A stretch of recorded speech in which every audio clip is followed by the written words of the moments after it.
मेरा नाम राधा कुमारी है। मैं उच्चतर माध्यमिक विद्यालय की छात्रा हूँ।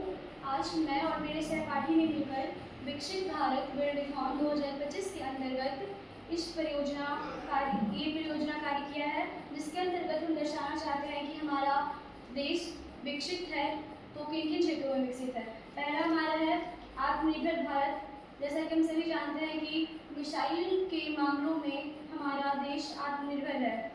एंड द सेकेंड है हमारा स्वदेशी बनाओ स्वदेशी अपनाओ, जिसका अर्थ हुआ कि किसी भी चीज़ का जो मेड है वो हम अपने देश में ही करें और सेव हम अपने देश में करें। पहले क्या होता था कि हम कुछ चीज़ों को मतलब दूसरे देश से पलायन करते थे और उसका यूज करते थे, लेकिन अब हमें जो भी चीज़ों का यूज करना है उसे हम अपने देश में ही मेड कर रहे हैं।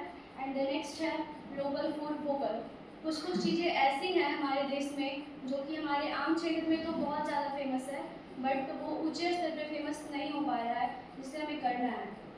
एट द लास्ट है मेक इन इंडिया, जिसका अर्थ है कि पहले बहुत सी चीज़ें ऐसी होती थी जो दूसरे देश से हम लाते थे और उसका यूज करते थे, जैसे कि कुछ चीज़ें चाइना की होती थी जिससे हम यूज करते थे, जैसे खिलौना वगैरह में।